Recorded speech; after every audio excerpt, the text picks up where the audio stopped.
te fazer uma pergunta. Você acredita, você crê que a Bíblia está cheia de promessas para você? Quem crê, levanta a mão aí. Amém. E de fato está. A Bíblia, a palavra do Senhor, a palavra que o Senhor deixou para nós, ela contém mais de 8.000 promessas. 8.000. Será que nós estamos desfrutando pelo menos de 2.000? Será que nós estamos desfrutando pelo menos de 1.000 dessas promessas? Quais são as promessas de Deus que você tem vivido? Quais são os sonhos que Deus colocou no seu coração e você já os viu concretizar? Quais são as promessas que o Senhor te entregou e que, por alguma circunstância, por algum motivo, essas promessas ficaram no meio do caminho? Sabe, queridos, grande parte das pessoas, e aí eu vou me ater aqui aos cristãos, grande parte dos cristãos não vivem as promessas de Deus. Grande parte dos cristãos, eu acredito que a grande maioria, não conseguem desfrutar de todas as promessas que Deus nos entregou. Por um pequeno detalhe. Há 2 domingos o Samuel falou algo aqui no final do culto, chamou a minha atenção. Ele fez uma seguinte pergunta: por que será que nós pedimos algo a Deus em oração e depois pedimos de novo, e depois pedimos de novo, e quando percebemos que a coisa não está acontecendo, a gente para de pedir, a gente para de orar, não é? E sabe o que acontece, queridos? É que muitas vezes nós até cremos. Se eu perguntar aqui, eu não vou perguntar, mas se eu perguntasse, eu já sei a resposta. Quem aqui crê de verdade nas promessas de Deus, eu creio que todos levantariam a mão, né? Mas existe um pequeno detalhe para que as promessas do Senhor se cumpram nas nossas vidas. Toda promessa de Deus, ela é seguida de um princípio. E toda promessa de Deus, ela precisa de um processo para que ela se cumpra nas nossas vidas. Toda promessa de Deus precisa de um processo para que essa promessa se cumpra nas nossas vidas. E é exatamente por conta disso que muitos cristãos não alcançam as promessas, porque não se submetem aos processos. E o tema da palavra de hoje que eu trouxe é: submeta-se ao processo para viver as promessas. Amém? Lá em Jó 42:2, a palavra diz assim, ó: bem sei que tudo podes, e nenhum dos teus planos pode ser frustrado. Não está no slide, se a mídia conseguir colocar. Sabe? Os planos de Deus para nós, as promessas de Deus para nós, queridos, elas não foram dadas em vão. Deus não vai, de forma alguma, colocar uma promessa no nosso coração se Ele não tem a intenção de cumprir. Deus jamais vai gerar dentro de nós um sonho que Ele não seja capaz de cumprir. Até porque Ele é um Deus todo-poderoso, Ele é um Deus que tudo pode. Ele é um Deus que nada está debaixo do seu poder, acima do seu poder, na verdade. Tudo está debaixo do seu poder. Ele é um Deus soberano. E tudo pode, nenhuma das suas promessas, nenhuma dos seus planos podem ser frustrados. Nenhum. A não ser que você mesmo abra mão dessa promessa. Porque Ele nos deu o livre arbítrio. Amém? E para nós entendermos um pouco mais, por que é necessário que passemos por essas promessas? O que esses processos, na verdade, vão significar na nossa vida? Qual o objetivo desses processos? Nós vamos hoje caminhar um pouquinho em cima de uma história que você já conhece, mas que fala muito aos nossos corações. Começa lá em Gênesis 37, no capítulo 1 ao 11. Um pouquinho extenso esses versículos, mas eu quero que você leia com atenção, porque é a base, é o texto base para nós compreendermos que quando Deus lança uma promessa, que quando Deus coloca um sonho nos nossos corações, Ele cumpre. Diz assim: Jacó habitou na terra de Canaã, onde seu pai tinha vivido como estrangeiro. Esta é a história da família de Jacó. Quando José tinha 17 anos, pastoreava os rebanhos com seus irmãos. Ajudava os filhos de Bila e os filhos de Zilpa, mulheres de seu pai. Contava ao pai a má fama deles. Ora, Israel gostava mais de José do que de qualquer outro filho, porque ele havia nascido em sua velhice. Por isso mandou fazer para ele uma túnica longa. Quando seus irmãos viram que o pai gostava mais dele do que qualquer outro filho, odiaram-no e não conseguiam falar com ele amigavelmente. Certa vez, José teve um sonho, e quando contou a seus irmãos, eles passaram a odiá-lo ainda mais. Ouçam o sonho que tive, disse-lhes. Estávamos amarrando os feixes de trigo no campo, quando o meu feixe se levantou e ficou em pé. Os seus feixes se ajuntaram ao redor do meu e se curvaram diante dele. Seus irmãos lhe disseram: então você vai reinar sobre nós? Quer dizer que você vai nos governar? E o odiaram ainda mais por causa do sonho do que tinha dito. Depois teve outro sonho e contou a seus irmãos. Tive outro sonho e desta vez o sol, a lua e 11 estrelas se curvaram diante de mim. Quando contou ao pai e aos irmãos, o pai o repreendeu e lhe disse: que sonho foi esse que você teve? Será que sua mãe e eu e seus irmãos viremos a nos curvar até o chão diante de você? Assim, seus irmãos tiveram ciúmes dele. O pai, no entanto, refletia naquilo. Amém? O que nós vimos aqui, queridos, é um jovem que recebeu uma promessa de Deus através de um sonho. Nós vemos aqui um jovem que Deus revelou para ele através de sonho algo que aconteceria 12, 13 anos depois. E é interessante que Deus revela os sonhos, Deus revela a promessa, mas Ele não revela o processo. E é por causa disso que muitas vezes nós desistimos. É por causa disso que muitas vezes nós não perseveramos nas promessas de Deus. Porque nós, quando começamos a passar pelo processo, a primeira pergunta que vem no nosso coração: será que é de Deus mesmo? Será que essa promessa é de Deus? Porque nós vivemos num tempo do imediatismo. Nós vivemos num tempo que, quando a gente pede algo a Deus, o nosso desejo é que aconteça imediatamente, não é verdade? Quantas pessoas às vezes pedem algo a Deus e por passar uma semana, 15 dias, um mês, não acontece, e a nossa tendência é dizer: Deus não me ama, eu acho que isso não é de Deus porque não se concretizou. E nós esquecemos que o tempo de Deus, queridos, é diferente do nosso tempo. O tempo de Deus, ele é 1000 anos, é como se fosse um dia. E um dia, para Deus, é como se fosse 1000 anos. O que Deus quer fazer, Ele faz assim, no estalar de dedos. Hoje, talvez, você tenha vindo para cá com uma série de problemas.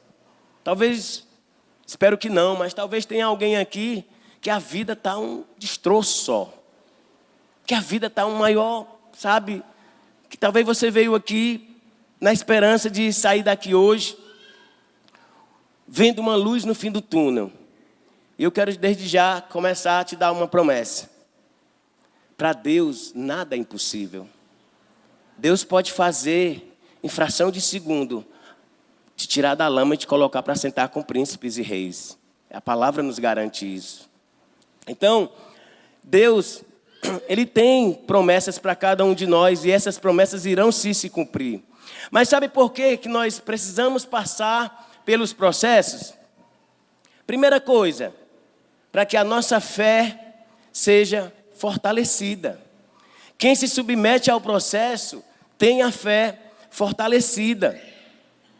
Em determinados momentos, queridos, da caminhada, nós vamos passar por adversidades.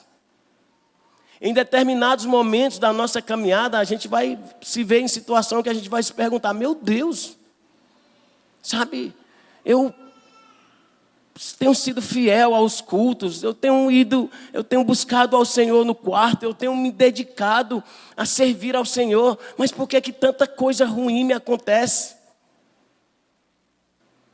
E Deus permite para que você creia que o Senhor está no controle de tudo. Nada foge do controle dele. Nada. Deus quer que você confie plenamente nele. Porque nós somos tentados a confiar no Senhor, num Deus, somente da provisão. Somente do livramento.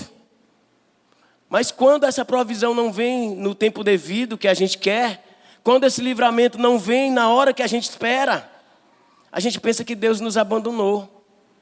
E na verdade Deus não nos abandona. Deus não abre mão dos seus filhos.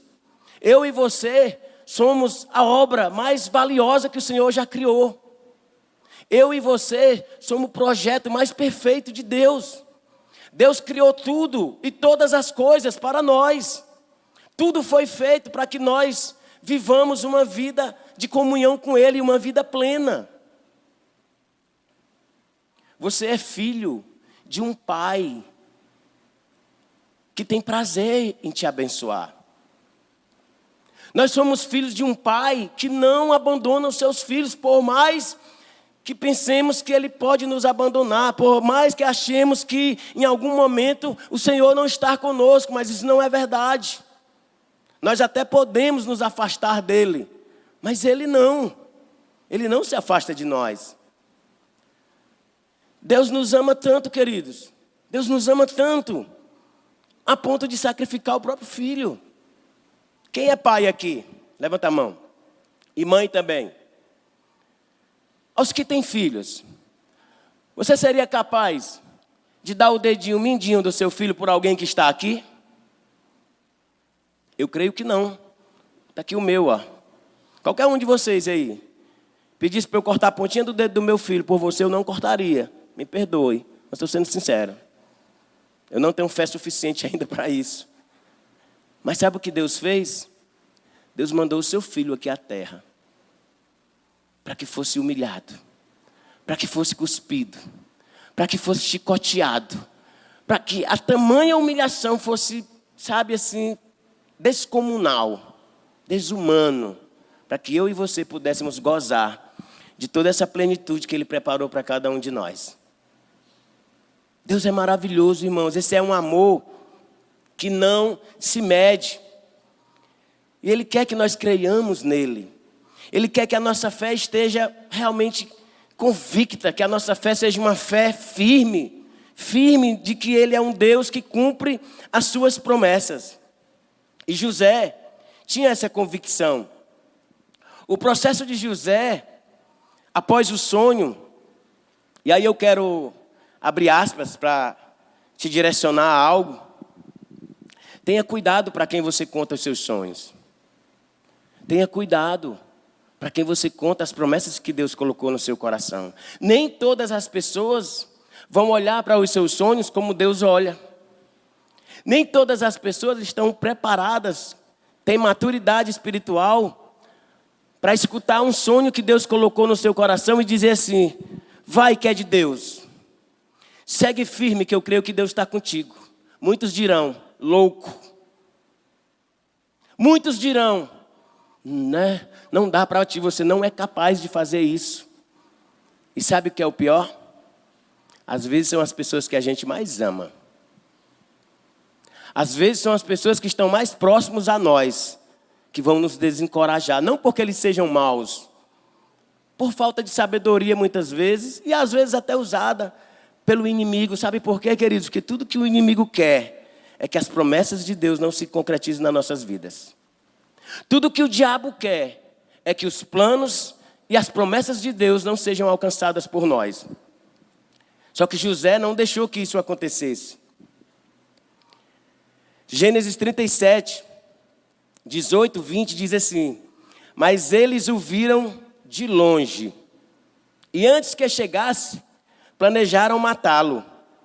Lá vem aquele sonhador. Olha o que os irmãos disseram. Você já ouviu isso alguma vez?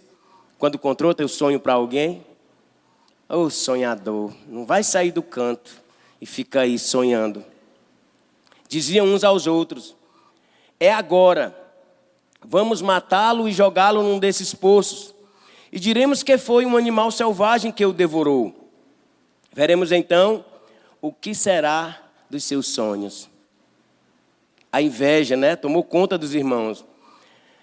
No 23 a 24 diz assim: chegando José, seus irmãos lhe arrancaram a túnica longa, agarraram-no e o jogaram no poço que estava vazio e sem água. José foi jogado no fundo do poço. E é interessante que em nenhum momento nós vamos ver José questionando a Deus. Tem momentos na caminhada que também, dentro do processo, nós vamos nos ver no fundo do poço. Em situações que nós vamos olhar e a única coisa que nós vamos ver é parede. Mas se a gente olhar para cima, nós vamos ver uma luz. Todo poço tem uma luz lá em cima. Essa luz vem de Deus. A gente precisa se apegar a isso. Sabe, querido, o processo, ele fortalece a nossa fé quando nós temos a certeza, convicção de que aquela promessa foi entregue por Deus. Um dia, Deus chegou para um homem e disse: olha, sai da tua casa, sai do meio da tua família, sai do meio da tua parentela e vai para um lugar que eu vou te mandar. E esse lugar mana leite e mel. Abraão é conhecido por o homem da fé, né? O homem que tinha muita fé por conta de Isaac, mas a vida de Abraão foi pautada na fé. E sabe, se você ler Gênesis, acho que 12:10, 12:1, ele fala para Abraão: sai da tua terra, sai do meio da tua família, eu vou te mandar para uma terra. Ele não diz para onde é, mas ele diz: eu vou te mandar para uma terra onde mana leite e mel. No versículo 10, você vai ver que a Bíblia vai dizer que quando Abraão chegou em Canaã, sabe o que ele viu? Fome. Fome. A Bíblia diz: houve fome naquele lugar. Imagina você receber uma promessa de Deus, e Deus diz para você: sai da tua casa, sai da casa dos teus pais, e vai para um lugar que eu vou te mandar. Quando você chega lá, desempregado, sem R$1 no bolso, sem conhecer ninguém, sem nada para comer, o que é que você vai pensar? Essa promessa não é de Deus. Deus não quer que eu passe por isso. Eu vou voltar para a casa dos meus pais. Pelo menos lá eu tenho comida. Sim ou não? Em meio aos problemas, em meio às dificuldades, nós somos tentados a virar as costas para a promessa. Em meio à dificuldade, em meio às tribulações, nós somos tentados a abrir mão da promessa. E eu te digo, meu irmão, não faça isso. Persevere, lute, creia que as promessas de Deus irão se cumprir.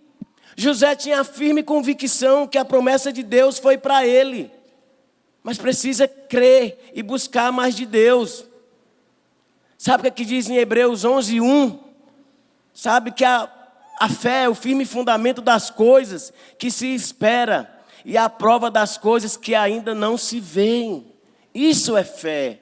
E é isso que Deus quer que nós, sejamos convictos.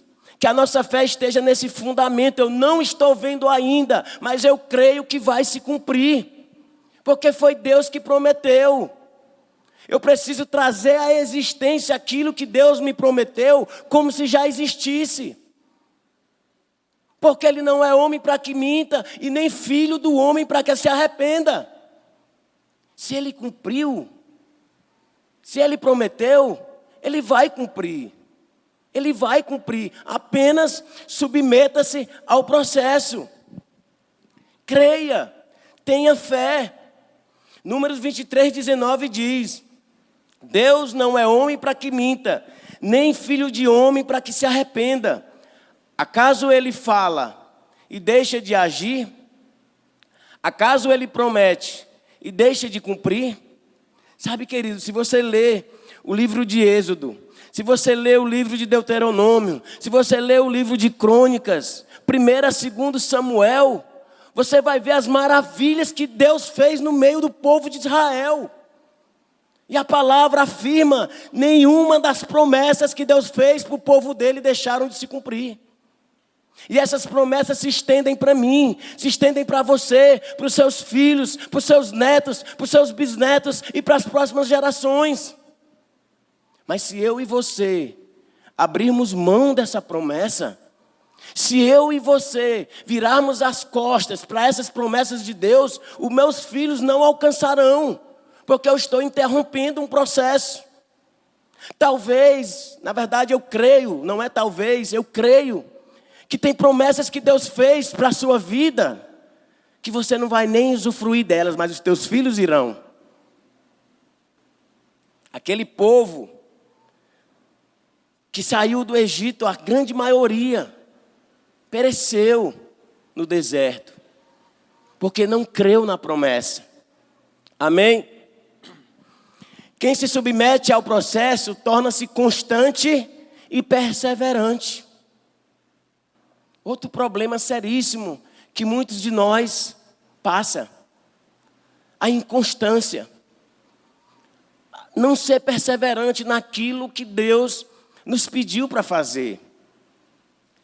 Às vezes Deus nos pede algo, queridos, e nós temos às vezes o hábito de olhar para as circunstâncias.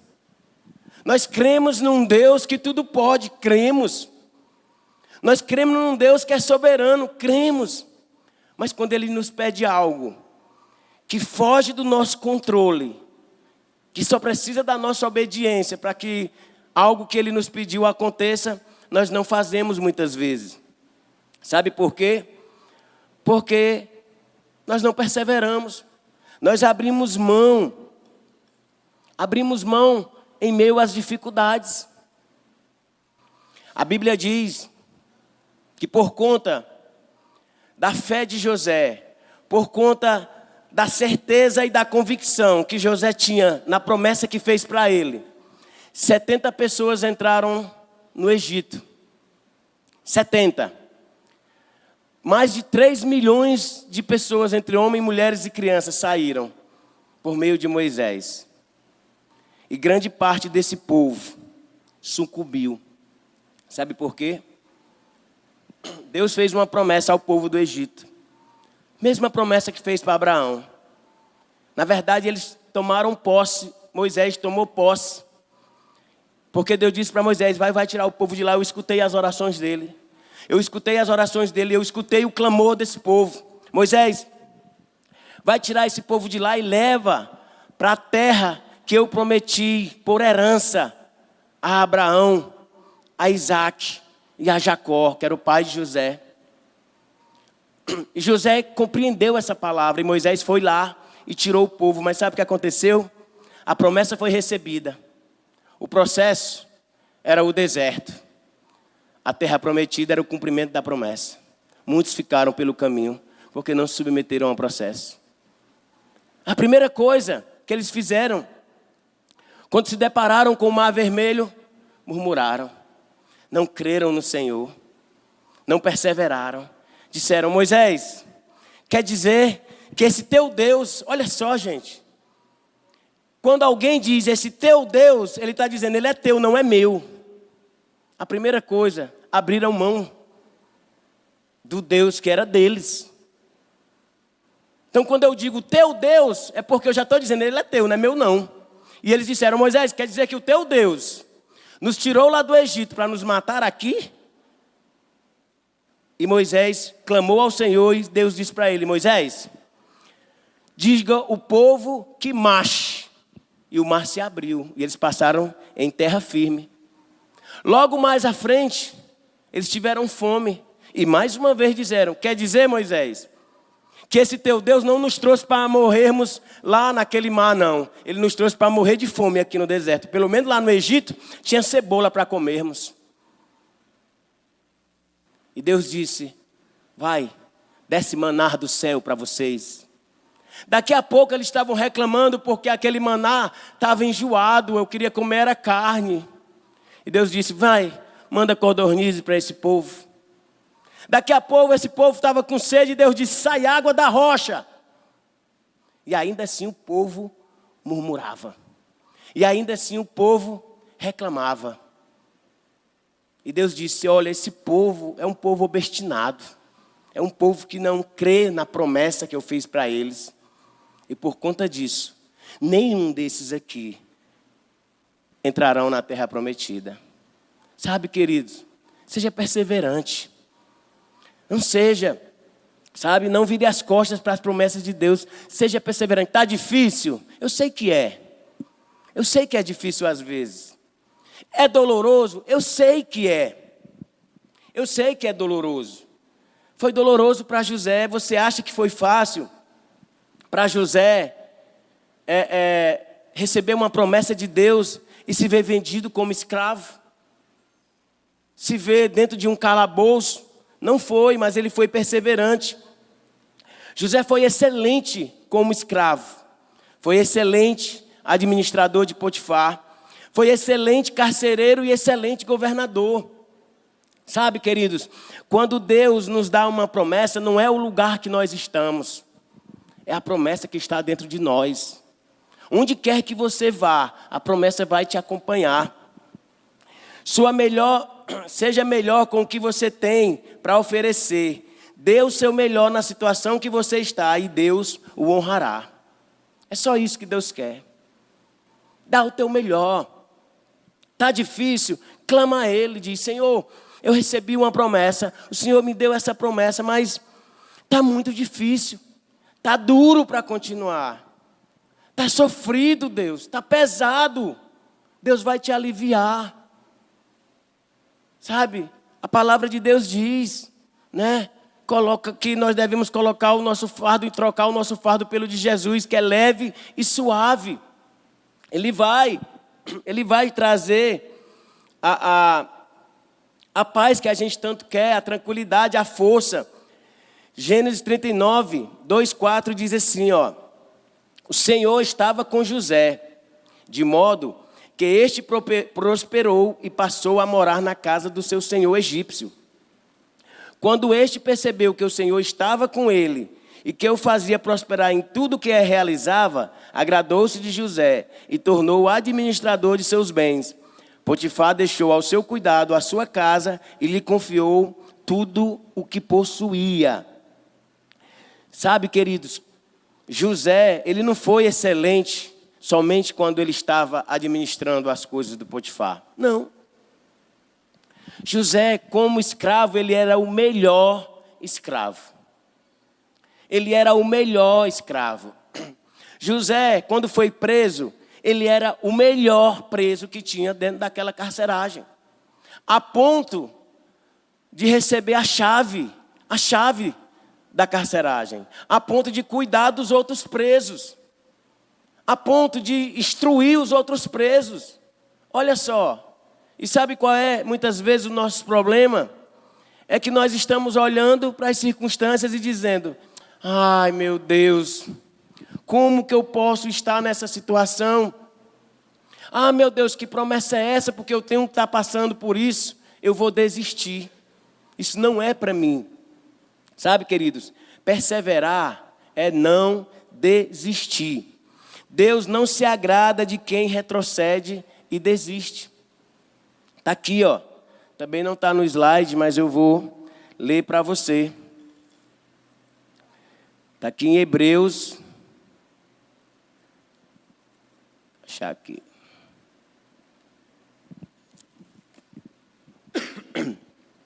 Hebreus 10:36 diz assim, ó: se vocês precisam perseverar, de modo que quando tiverem feito a vontade de Deus, recebam o que ele prometeu. Pois em breve, muito em breve, aquele que vem virá e não demorará. Mas o meu justo viverá pela fé, e se retroceder, não me agradarei dele. Diz mais: nós, porém, não somos dos que retrocedem e são destruídos, mas dos que creem e são salvos. Amém? Você pode repetir comigo? Nós, porém, não somos dos que retrocedem e são destruídos, mas dos que creem e são salvos. Amém? Deus não quer que retrocedamos. Deus não quer que desistamos da promessa que Ele colocou no nosso coração. Está cansado? Descansa. Está pesado? Pede ajuda. Pede socorro, pede ajuda de alguém. Sabe? Não tem problema nenhum. A caminhada está difícil. Recomeça, querido. Não tem problema nenhum recomeçar algo que você começou e de repente não está saindo da forma que você planejou. Para, analisa, ora ao Senhor para te dar a direção e recomeça. Mas não desiste. Não desiste. Se você tem convicção que aquela promessa foi o Senhor que te deu, se você tem certeza, Deus já falou ao seu coração, Deus já confirmou essa promessa, não desista. Persevere. Persevere, persevere, recomece se for preciso, recomece se for necessário, para um pouco para descansar, não deixa se abater pela síndrome de Asaf. Você já ouviu falar na síndrome de Asaf? Por conta do tempo eu não vou ler, mas está lá em Salmo 73.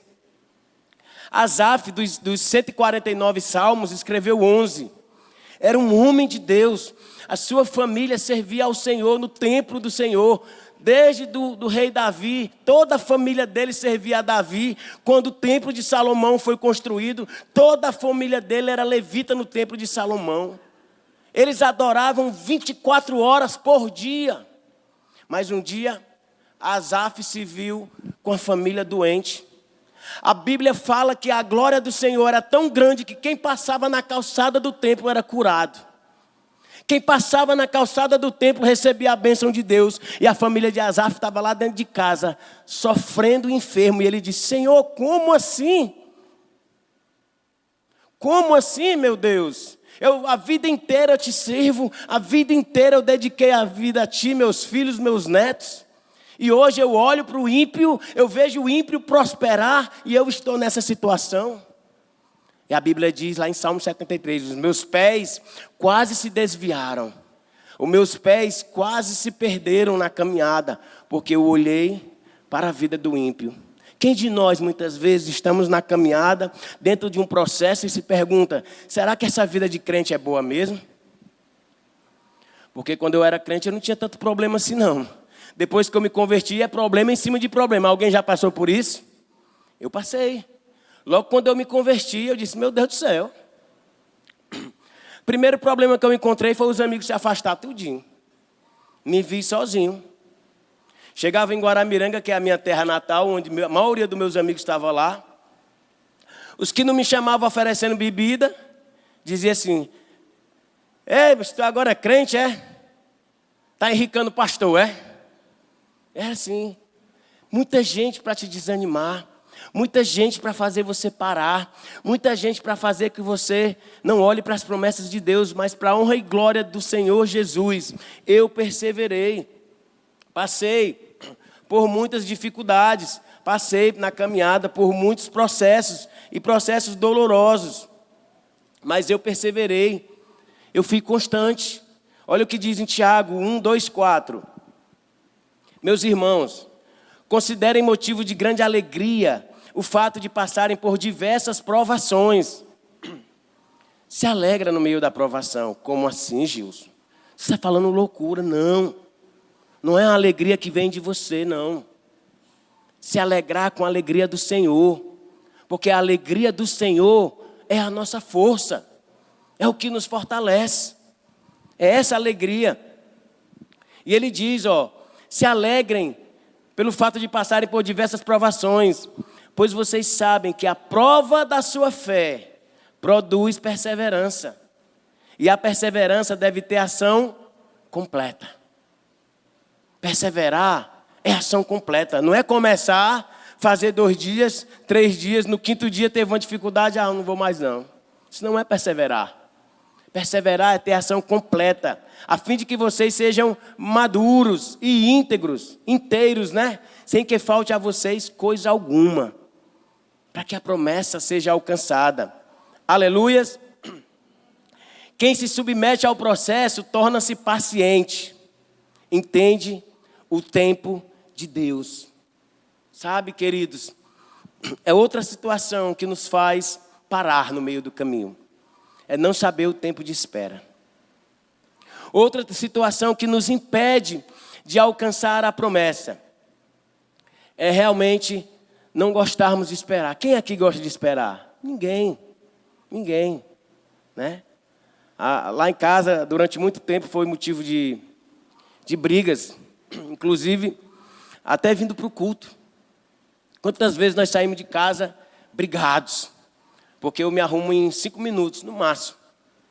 5 minutos, eu tomo um banho, visto a calça e visto a camisa. A minha mulher, 1 hora é pouco. Quase todas as mulheres, né? E aí eu tornava esse momento um estresse tão grande,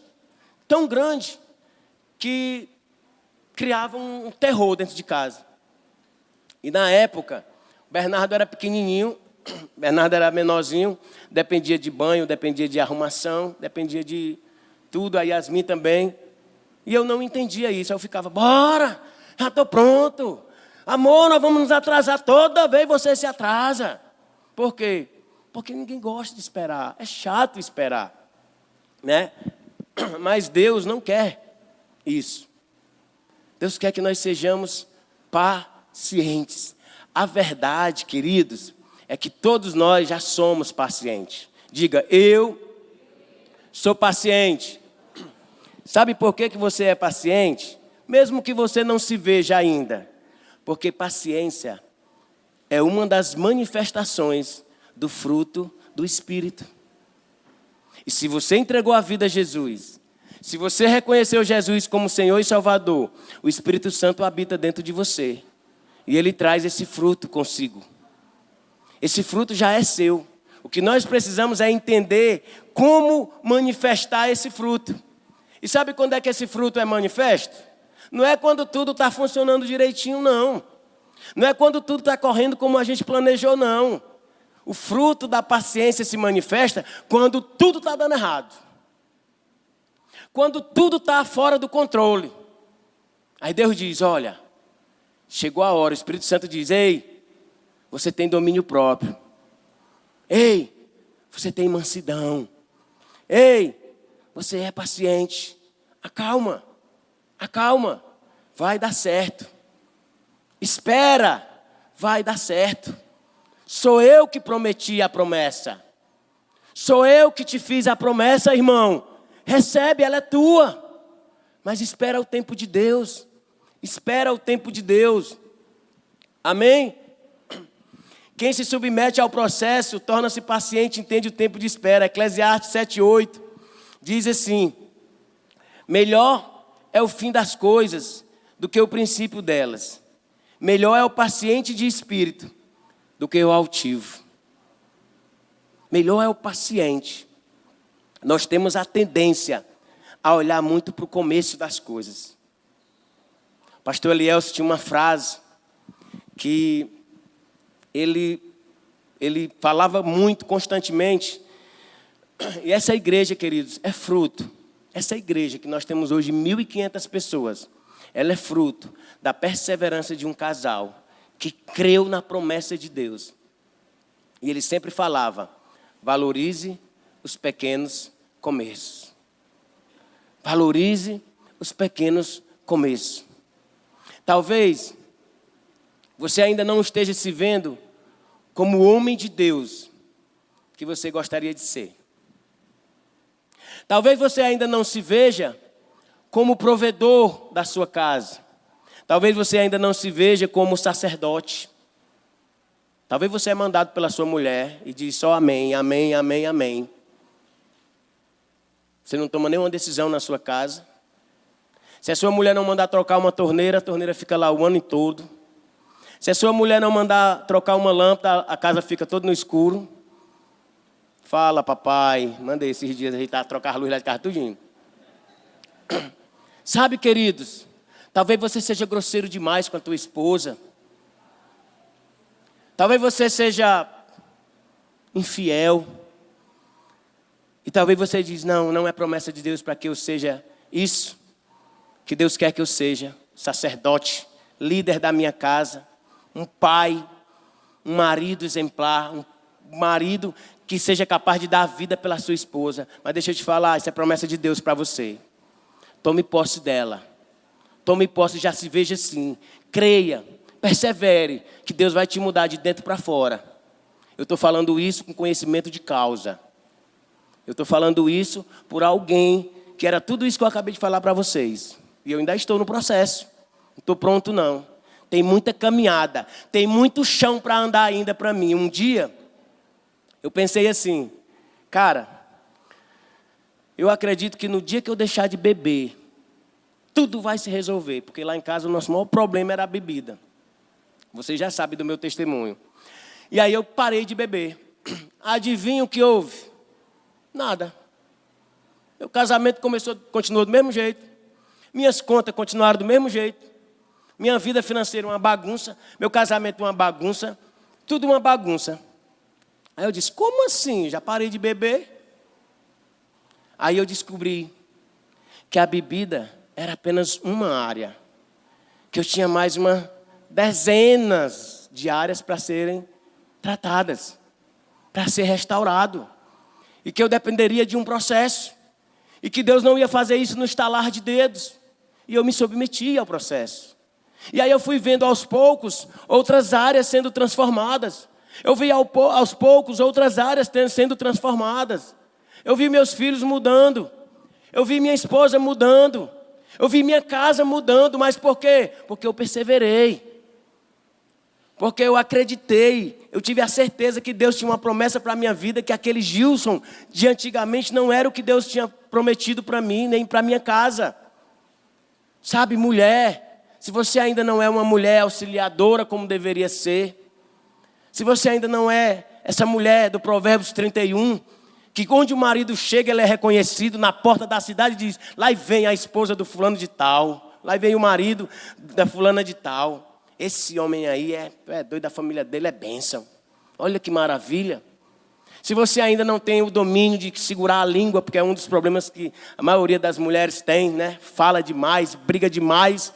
Salomão teve 1.200 mulheres e ele diz, tem 8 provérbios que falam sobre a mulher rixosa, sobre a mulher goteira, sobre a mulher insensata. Porque, queridas, o poder que uma mulher tem de trazer prosperidade para dentro de uma casa é sobrenatural.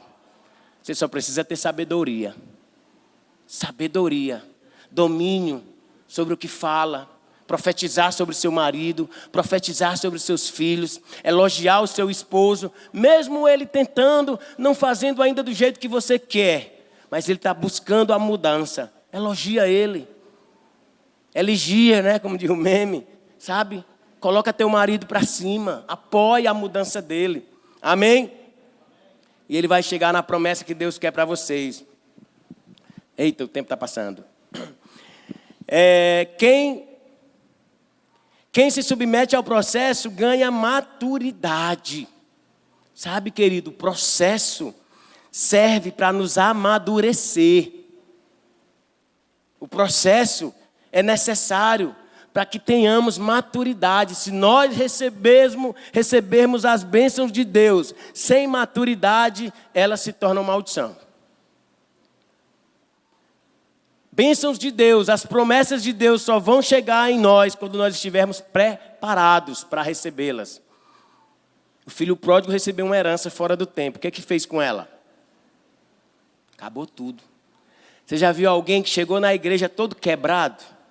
Todo moído, desempregado, família destruída, e Deus faz a obra. Deus restaura, começa a trabalhar, começa a prosperar. Adivinha o que faz? vira as costas para o Senhor. Sabe, não tem maturidade espiritual.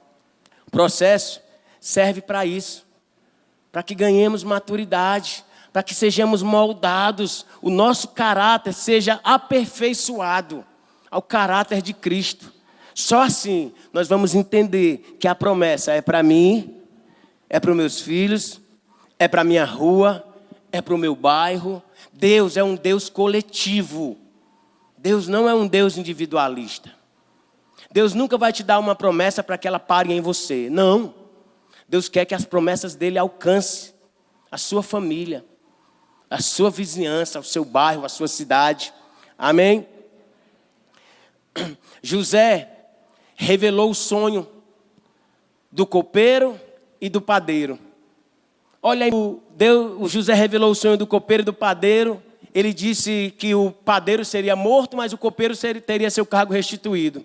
E a Bíblia diz aqui em Gênesis 40, 23, olha: o chefe dos copeiros, porém, não se lembrou de José, ao contrário, esqueceu-se dele. Sabe por quê? Olha como a obra de Deus é perfeita. Se o copeiro tivesse lembrado de José, escuta bem, se o copeiro tivesse lembrado de José e tivesse dito: olha, tem um cara lá na carceragem que é um cara excelente, é um cara top, tem uma vaga para padeiro, chama ele.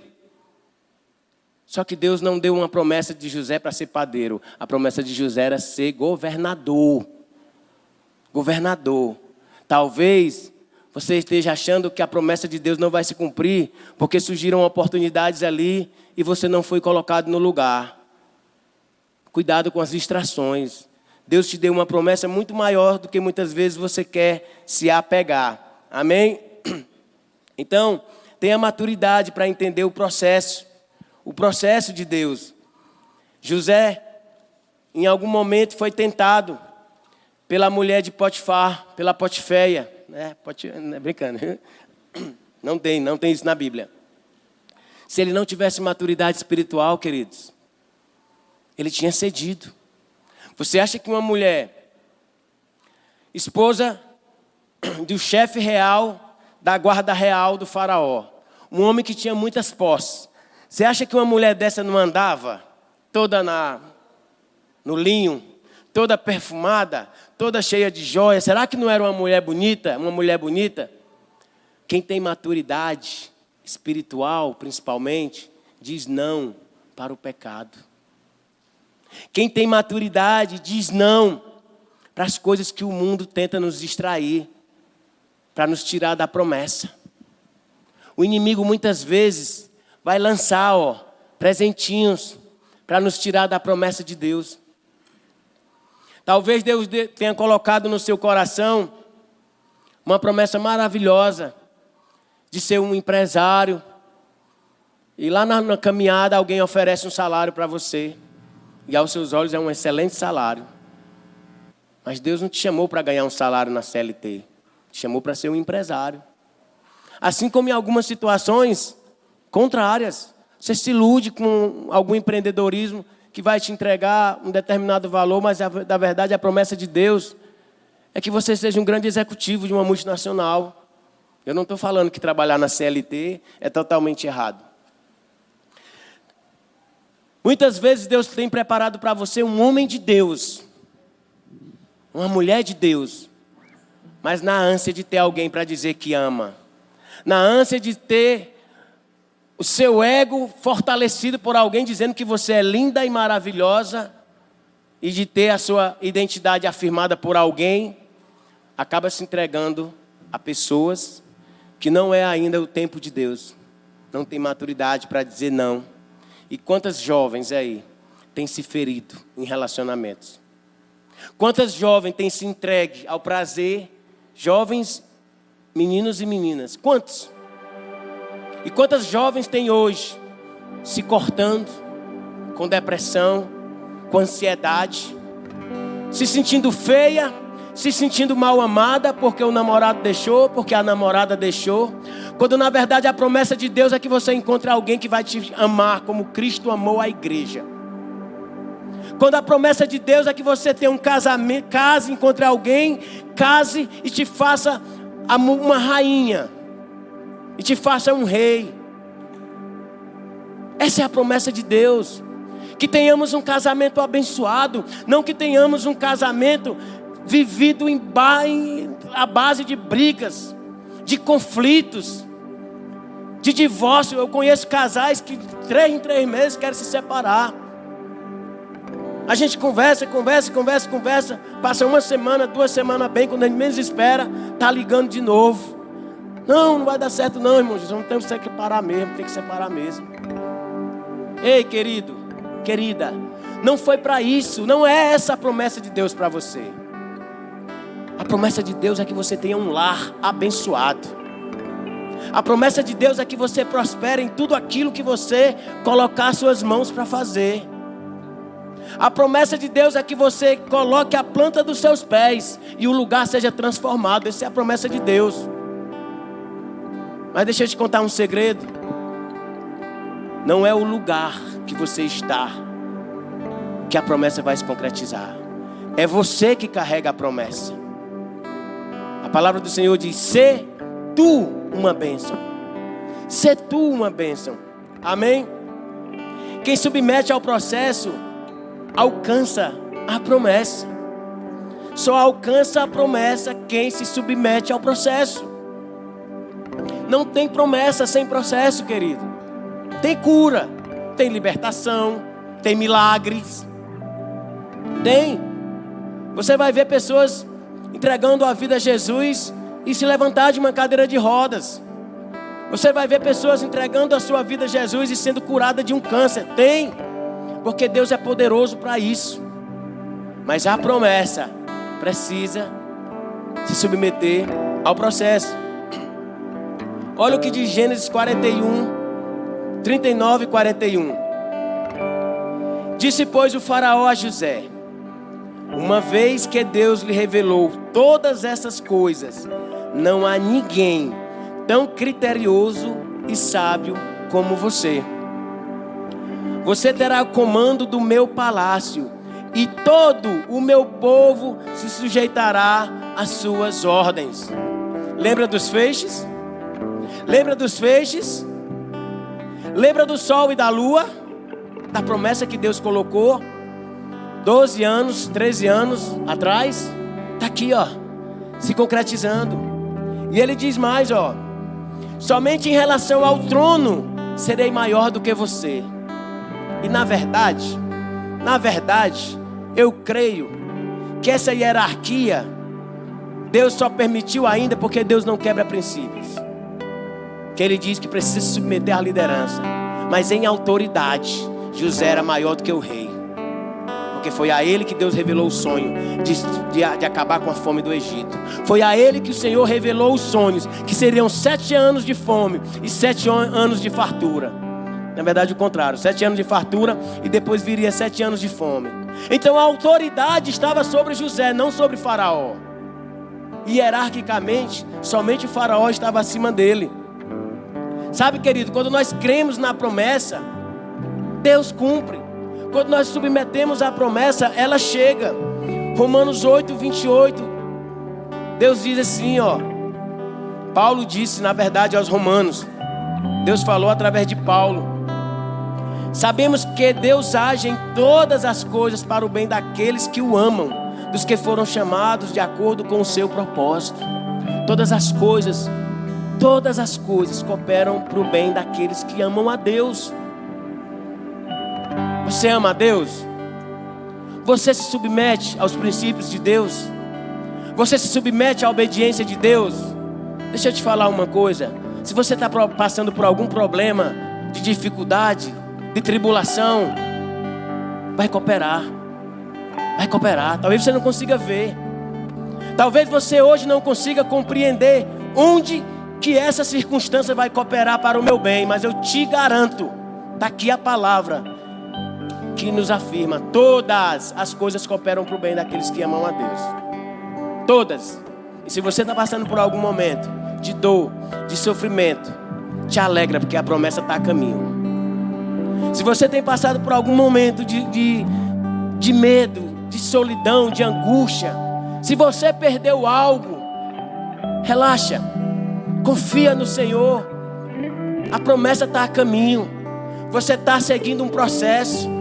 Você está em direção à promessa de Deus. Se você estiver amando ao Senhor, sendo obediente a Ele, andando nos seus princípios, com certeza, as coisas que estão acontecendo é para que a promessa dele se cumpram.